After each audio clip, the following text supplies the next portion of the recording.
Their concerns heightened in the wake of the East High shooting. SROs are not here just to, ticket kids and arrest kids. They're here to be a positive part of the student's academic experience. While the school board decides new policies behind closed doors. I think that this year has made me numb to this. Meanwhile, students take to the Capitol. I think the last straw was a long time ago, and there should have been more change. To promote change to feel safe in class, and the community rallies around them. It is time for us to stand up as a community and say no more violence in our schools. I want to acknowledge the passing of a student. Yet again, here we are. I can acknowledge that we failed Austin as a district. We begin at 5 with breaking news. The changes coming to Denver Public Schools following the shooting at East High School yesterday.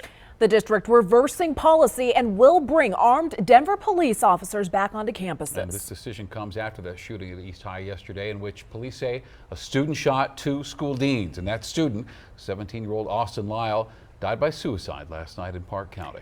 That SRO announcement came during a DPS board meeting that's been underway all afternoon. Denver 7's Bayan Wang has been out there all afternoon and joins us from DPS headquarters this evening. Bayan? Yeah, guys, here's a quick breakdown. Essentially, the DPS Board of Education voted unanimously to remove the policy that was passed several years ago that removed the 18 school resource officers from DPS campuses. Now, the superintendent, Dr. Alex Marrero, has a pathway to reinstate those school resource officers. So basically what he has to do now is come up with a systemic school safety plan before June 30th, which the Board of Education will ultimately have to vote on before the 2023-2024 school year. And I'll tell you, there's parents who came to the 10 a.m. special meeting today who were very upset when they found out that there was going to be a closed session, that a lot of this discussion was going to happen behind closed doors, that the Board of Education had to consult with their attorneys about what they were about to announce today. And so when the press conference at 1 p.m. was delayed, a lot of those parents basically took off. They ultimately had that press conference around 4 p.m.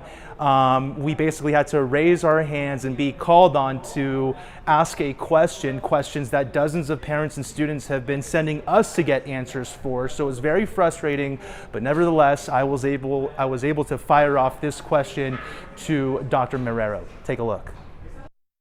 There was no question that gun violence was prevalent near the school. In September, we had an East High School teenager who was shot in the face. We had a fatal shooting of an East High School teenager right next to the school in February. Parents are asking, why did it take someone to actually be shot at the school for you to reinstate an armed officer at this particular school? It's hard to measure when it is enough to take swift action. What makes this situation very different than the others, it is the third, my 4th visit to Denver Health.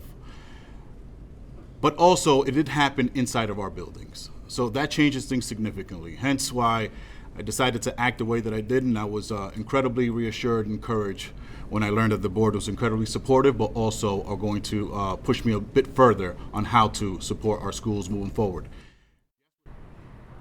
Now, right after Marrero finished answering that question, I wanted to extend the opportunity to DPS Board of Education Vice President Ayante Anderson, because in February, when East High School student Luis Garcia was taking his last breath at the hospital after being shot near East High School, I asked Ayante Anderson this question. Take a look. Are you willing to have that conversation to reintroduce SROs to DPS campuses? No, SROs will not be coming back to the Denver Public Schools. So SROs are gone for good from DPS campuses? As of this point, yes. SROs will not be coming back. So again, I wanted to follow up with Ayante Anderson, but basically I wasn't allowed to. They told me you are not allowed to ask that question. Mr. Anderson is not taking any questions today. Another huge announcement at today's meeting is the cancellation of all classes tomorrow for DPS schools. Students and faculty, everyone within the district is going to be off to take a mental health day in light of that shooting yesterday. Guys. All right, bye on weighing tonight. And the superintendent today called those 2 deans who were shot yesterday heroes. And at last check, Eric Sinclair still in the hospital in serious condition. That is an improvement, though, over yesterday. He was in critical condition. And Gerald Mason is out of the hospital. He is recovering at home.